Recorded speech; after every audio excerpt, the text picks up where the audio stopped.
हमेशा मेरी फ्रेंड लोग हमको समझाती थी कि देखो तुम्हारे साथ एक बच्चा होने वाला है, तुम कहाँ रहोगी इसको लेकर के। अगर तुम इस तरह से इमोशंस में बह के फैसला करोगी तो वो अगर तुमसे प्यार करता तो कभी दूसरी शादी के लिए हाँ नहीं करता।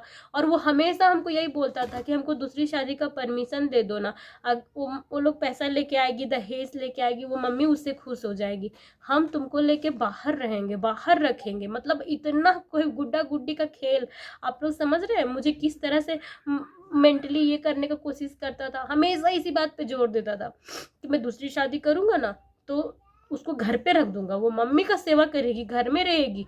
राधे राधे दोस्तों, प्रीति जोड़े से ब्लॉग में आप सभी का स्वागत है। दिव्यांगता अभिशापनी वरदाने, कैसे आप लोग? उम्मीद करती हूँ कि आप सभी बहुत ही अच्छे होंगे। शाम के 5 बज गए दोस्तों, मैंने अभी शगुन का होमवर्क कराया है, छुट्टियाँ चल रही है।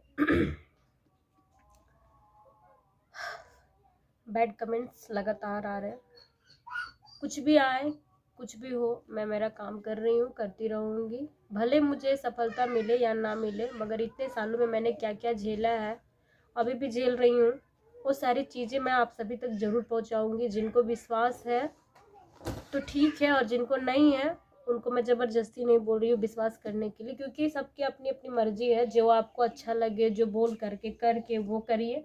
बस इतना ही है कि मुझे डराने का धमकाने का कोशिश नहीं करिएगा, क्योंकि डराने धमकाने वाला जो सिस्टम था वो ख़त्म हो गया। अब मुझे ना डर लगता है और ना शर्म आता है। आप लोग जो बार बार गालियों को बोल रहे कि गाली देती है, मेरे जगह में खुद को रख करके देखिए, कोई साधु या संत नहीं है। आप सबके मुंह से भी यही निकलेगा, मैं तो सिर्फ गाली देके अपना फ्रस्ट्रेशन निकालती हूँ। मुझे लगता है कि आपसे बहुत ही ज़्यादा कुछ कर देते।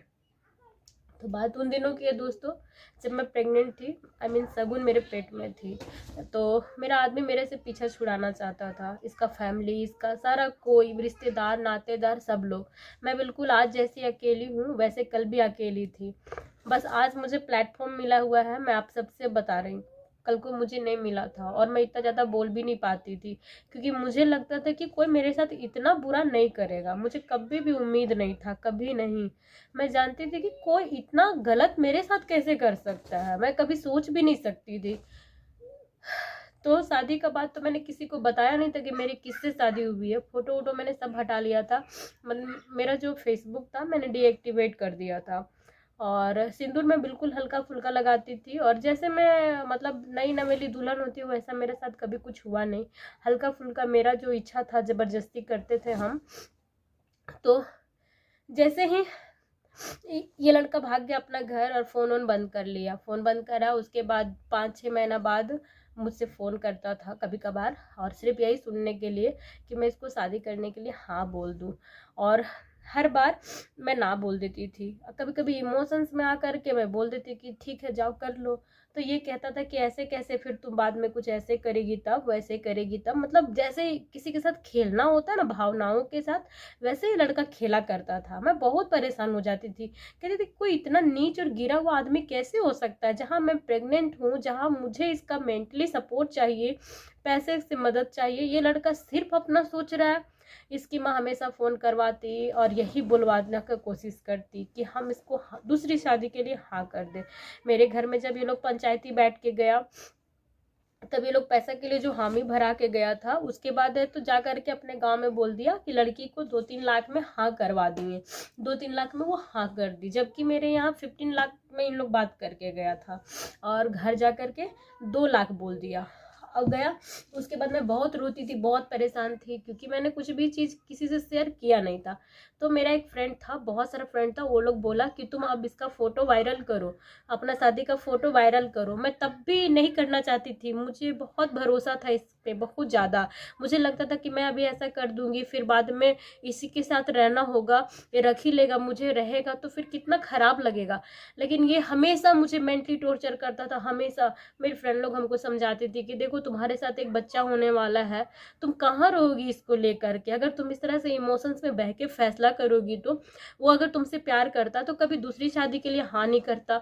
और वो हमेशा हमको यही बोलता था कि हमको दूसरी शादी का परमिशन दे दो ना, वो लोग पैसा लेके आएगी, दहेज लेके आएगी, वो मम्मी उससे खुश हो जाएगी, हम तुमको लेके बाहर रहेंगे, बाहर रखेंगे। मतलब इतना कोई गुड्डा गुड्डी का खेल, आप लोग समझ रहे हैं मुझे किस तरह से मेंटली ये करने का कोशिश करता था, हमेशा इसी बात पे जोर देता था कि मैं दूसरी शादी करूंगा ना तो उसको घर पे रख दूंगा, वो मम्मी का सेवा करेगी, घर में रहेगी, और तुम रहोगी मेरे साथ बाहर। जबकि आप सभी को पता है कि हकीकत क्या है। फिर मैंने भी अपने आप को बहुत समझाया, बहुत। और मैंने सोचा ये लड़ाई लड़ूंगी। फिर मैंने क्या ना, अपने उसी फ्रेंड को मैंने फोटो दे दिया। वो थंबनेल लगाना उसमें मुझे नहीं आता था, कुछ भी नहीं। तो वो क्या किया ना, शादी का जो फोटो था उसमें सारा कुछ लिख दिया एक ही फोटो में, इसका फादर का नाम, इसका नाम, मेरा, शादी का, प्रेगनेंसी का, सब उसी फोटो में था। और बोला कि लो इसको किसी को तुम उसके कहीं भी तुम उसको सेंड कर दो। तो इसका गांव के जो लोग थे, तब तक मैंने फेसबुक मतलब खोल लिया था अकाउंट। जब मैं इसके साथ रहने लगी थी ना, उसी वक्त मैंने बना लिया था अपना नया अकाउंट। तब जब ये हम लोग हमको परेशान करता था तब, तो फिर उसी में मैंने इसका जो गांव का कुछ लोग था ना, मैंने सर्च किया। कुछ कुछ नाम मैं सुनती थी तो अपने दिमाग में बिठा के रखी थी, उन लोगों को मैंने सर्च किया, फिर भेजा। और लोग मेरा यकीन किए, तुरंत फोटो को वायरल किए इसके गाँव में। और जब वायरल हो गया पूरी तरीके से, जब जाकर के इन लोग का शादी का जो खेला था वो बंद हो गया था। नहीं तो इन लोग का प्लानिंग था कि मुझे इधर ही से सारा मेरा ख़त्म कर दे, और ये लोग दोनों जो दोनों ये लोग दोनों भाई ट्विंस हैं, दोनों का शादी उधर से कर दे। इतना जल्दबाजी में था ये लोग। उसके बाद ये मुझे बहुत टॉर्चर करने लगा, कहने लगा कि तुम पूरा गांव में मुझे जलील कर दी, मैं कहीं सर उठा के नहीं घूम पा रहा हूँ, ऐसे तो वैसे। लेकिन मैंने कुछ भी पहले नहीं किया। मैं बहुत लंबी अवधि होती है इतने दिनों तक मेंटली टॉर्चर होना, उम्मीद रखना, मैंने सारा खत्म हो गया तब जा करके मैंने ये वाला फैसला उठाया। इसके बावजूद अभी भी यही है। मैं इतने दिनों से, देखिए, ये सारी चीजें आप सभी से शेयर नहीं कर रही थी, मैं करना भी नहीं चाहती हूँ, क्योंकि मैं कुछ और करना चाहती हूँ। मैं हमेशा आप सभी से कहती हूँ, मैं लाइक और व्यूज़ के लिए वीडियोस नहीं बनाती हूँ, पैसे के लिए भी नहीं बनाती हूँ।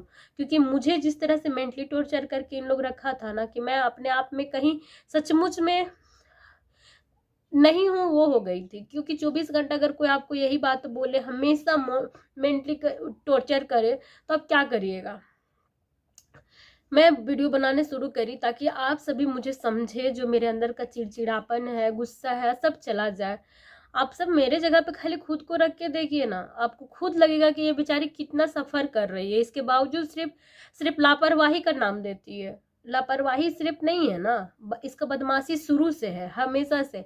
अब मैं इसे जोर जबरदस्ती सब में बांधते गई, पहले बच्चे पैदा करी, घर बनाई, अब जिम्मेदारियों में इसको थोप दी हूँ। तो इन लोग को बहुत बुरा लग रहा है, इसके परिवार को भी लग रहा है, इसके परिवार को लगता है कि इसका बेटा स्वेच्छा से कर रहा है। स्वेच्छा से नहीं करता है कोई भी चीज़, मुझे हर समय पीछे से पूरा लड़ना पड़ता है, झगड़ना पड़ता है। आप सभी कुछ कुछ लोग मेरी बेटी को भी बोलते रहते हैं, मेरी बेटी को, कि बेटी भी गाली देती है। वो बच्ची 6 साल से आज झेल रही है, 6 सालों से वो सफर कर रही है। 6 साल से हर रोज वो देखती है मुझे चिड़चिड़ाते हुए, गुस्साते हुए। वो बच्ची क्या करेगी। मेरे पास एक ही ऑप्शन बचता है, गाली देना। अगर मैं गाली नहीं दूंगी तो मैं मर जाऊंगी, क्योंकि मैं शराब, तंबाकू जैसे चीज़ों का सेवन तो नहीं करती हूँ कि मैं नशा में रहूँ।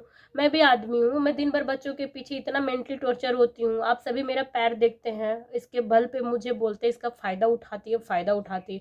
आप सोचो कि 10 बार मुझे उठना पड़े, बैठना पड़े, तो मुझे कितना दिक्कत है। आप सभी बोलेंगे कि तुम्हारा बच्चा है तो कौन करेगा। क्यों, मेरा पति का बच्चा नहीं है, उसका भी तो है। कैसे वो अभी विक्टिम कार्ड खेल रहा है कहीं पे बैठ के, कि बच्चों के चलते मैं रिश्ता निभा रहा हूँ, बच्चे कैसे हो गए। कितना तरह का खेल रहा है। तो तुमको भी तो रेस्पॉन्सिबिलिटी उठाना होगा। किसी के साथ सो जाओगे तो बच्चा तो हो ही जाएगा। बच्चा करना बड़ी बात नहीं है, बच्चों को बड़ा करना बड़ी बात है।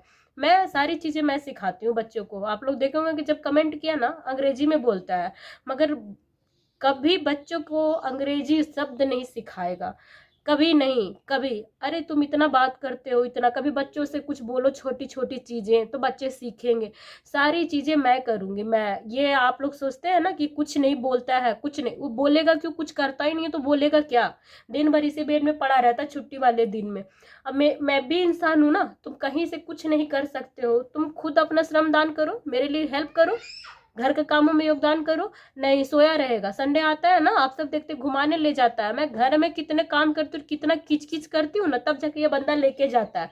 धमकी देती हूँ, सुबह तुमको मंडे को मैं काम करने नहीं दूंगी, नहीं जाने दूंगी ऑफिस, तब जाकर के लेके जाता है।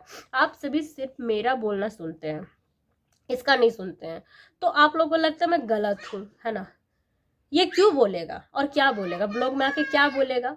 और अगर बोल भी देगा तो क्या होगा, इसके पास क्या मेंटली टॉर्चर, हमको ये बताइए। अभी इतने दिन हो गए ना, सप्ताह भर से ये गायब है, ठीक है, चलिए मान लेते हैं ये कहीं बैठा है, मेरे वीडियोस देखता है, शांति से है, मैं आप लोगों का कभी कभी गलत तरीके से रिप्लाई भी कर देती हूँ। मेरे दिमाग में कितना तरह का टेंशन, आप कभी समझते हैं? घर में बच्चों के लिए दूध नहीं है, बेटी को पढ़ाना है, बेटे को ये करना है, अभी 2 दिन से पंखा बंद है, बच्चे को गर्मी में सुला रहे हैं, बाल मेरा बेटा का पूरा जट हो गया, गर्मी से इधर इधर पूरा गमोरी निकल गया। ये सारी चीजें मैं झेल रही हूँ, खाने का चीज नहीं है, ये नहीं है, वो नहीं है। वो लड़का क्या है, भाग गया है तो अकेले ना बैठा है, उसको अगर बच्चे का परवाह होता है ना, तो मेरे से तो खास करके वो सारी बातें नहीं कर रहा होता जिससे कि मुझे चिड़चिड़ हो। हा? वो बोलता है कि उसकी माँ को गाली देते, उसकी बहन को गाली देते हैं। क्यों देंगे हम किसी की माँ बहन को गाली, क्यों देंगे? अगर तुम नहीं शुरुआत करोगे तो मैं माँ बहन की गाली क्यों दूंगी? मैं क्या पागल हूँ? हाँ, मैं क्या पागल हूँ? लेकिन घर में अगर कोई 4 दीवारी में कैद है, तुम तो चले जाते हो ऑफिस के काम से बाहर, तुम्हारा माइंड फ्रेश हो जाता है, सारी चीजें हो जाती है। मेरा क्या है, मैं तो अपने से एक कदम भी बाहर नहीं लेके जा पाती हूँ, और जाना भी है तो मैं बच्चों की वजह से चलना फिरना सब कुछ छोड़ दी हूँ। एटलीस्ट तुम विक्टिम कार्ड खेलना बंद करो, क्योंकि देखो तुम पिछले बार बच गए थे क्योंकि मैंने बचा लिया था। इस बार मैं बचाने वाली नहीं हूँ, क्योंकि मैंने तुम्हारा हर एक रूप देखा है। लोग जानते हैं कि तुम कम बोलता है, हम भी जानते हैं कि तुम कम बोलता है, लेकिन जो एक लाइन बोलता है ना, वो सारे हद पार कर देता है, फिर आदमी को सोचने पे मजबूर कर देता है, चिल्लाने पे मजबूर कर देता है, वो हम जानते हैं। और ऐसे भी दुनिया में लोग इतने भी बेवकूफ नहीं है कि लोग नहीं समझते हैं कि जो चुप रहता है वो क्राइम नहीं कर सकता है। कितना क्राइम करके लोग चुपचाप ही बैठे रहते हैं। मुझे आप किसी थाना में ले जाओ, किसी जेल में डाल दो, कहीं भी डाल दो, मैं ऐसे ही बौखलाऊंगी, मैं ऐसे ही चिल्लाऊंगी, क्योंकि मेरे पे जो बीता है ना वो मैं जानती हूँ। आप सब हमको डरा के धमका करके चाहे कुछ भी बोल करके सोचोगे कि मैं ब्लॉग बनाना बंद कर दूं, ये हो ही नहीं सकता है, कभी नहीं हो सकता है। अभी बैठा है कहीं आराम से, खाने के लिए मिल ही जा रहा होगा, उसको किस बात का शर्म है? किसी बात का नहीं। उसको किस बात का दिक्कत है? रात को उसको जगना पड़ता है बच्चों के लिए, दिन भर उसको बच्चों को बना के देना पड़ता है। कुछ नहीं, कमाना बड़ी बात नहीं है, कहाँ पे खर्च करना ये बड़ी बात होती है। मैंने 1-1 रुपए जोड़ा है, 1-1 रुपए जुड़वाया है, तब जाकर के मेरा घर बना है। आज बैठ के बोलता है घर तो बना के दिए। ऐसे तो लड़ाई लड़ते रहे हमेशा। ये बात अलग है कि मैं ब्लॉग नहीं बना पाई, मैं लोगों को दिखा नहीं पाई, और दिखाना भी नहीं चाहती हूँ किसी को तुम्हारी हरकतें। बस ऊपर वाले हैं ना, वही देखेंगे, सारी चीजें वही रिकॉर्ड किए हैं। मैं तो मेरी तरफ से जो है मैं रिकॉर्ड कर रही हूँ। मुझे अच्छा बनने का शौक नहीं है। क्या करूंगी? अच्छा बन के आधा उम्र बीत गया, आधा वक्त बचा हुआ है। तुमको है ढोंग क्रेडिट लेने का, क्योंकि तुमको लगता है कि फिर से तुमको दूसरी शादी रचानी है, बच्चे फिर से पैदा करना, इसके लिए। मैं तो जानती हूँ मेरे साथ जो गलत किया मैं उसको छोड़ने वाली नहीं हूँ। मेरे पास भी एक ही लाइफ था, एक ही ऑप्शन था, तुम्हारी वजह से सारा खत्म हो गया है, और तुमको भी ऑप्शन लेस कर देंगे। इस जन्म में तो तुम्हारी कोई भी होने नहीं देंगे, कोई भी नहीं, क्योंकि मैंने जितना अरमान और सपने इस जन्म में अपने लिए संजो के रखे थे ना, एक पल में खत्म हो गया। अरे तुमको रिझाने के लिए हम क्या क्या क्या नहीं किए, सारा चीज किए तुमको खुश रखने के लिए, जबकि तुम ला करके हमको एक ढेला नहीं दिए हो, फिर भी थोप थोप के पहन पहन के तुमको खुश करते आए। तुम भूल गया, भूलो, मैं नहीं भूली कुछ भी। स्टेप बाय स्टेप सब कुछ है। गलत कमेंट करने वाले आप सब बच जाओ, मैं बस इतना ही बोल रही हूँ, क्योंकि इधर मैं ना बहुत अपने मन में बहुत चीज दफन करके आई हूँ, बहुत चीज। जितना मैं कमेंट में रिप्लाई नहीं कर पाती हूँ ना, जैसे कमेंट आता ना, सबसे पहले तो बैड विश निकलता है, एकदम बैड विश निकलता है, क्योंकि मैं एनी टाइम परेशान रहती हूँ, एनी टाइम। और मैं अच्छा सुनने का इंतजार करती हूँ, खराब बोलते ना मुझे अच्छा नहीं लगता। आपको नहीं समझ में आता ना, आप मत देखो मेरा वीडियो, मुझे ऐसे सपोर्टर की ज़रूरत नहीं है। मैं आज जिंदा रहूंगी ना तो कल मैं बहुत कुछ कर लूँगी अपने लिए, बच्चों के लिए। मैं हमेशा बोलती हूँ मुझे व्यूज़ नहीं चाहिए, सब्सक्राइबर नहीं चाहिए। क्यों? क्योंकि मुझे मेंटली स्ट्रांग होना है कुछ करने के लिए। अरे एक बार तो मेरा लाइफ खराब हो चुका, क्यों आप सब मुझे उसी दलदल में धकेल रहे हैं? बढ़ रही हूँ, बढ़ने दो। अगर कहीं संभल जाएंगे, कुछ हो जाएगा, तो हम भी अपनी जिंदगी जी पाएंगे। मेरी भी हक है जिंदगी जीने का, कब तक घूटे।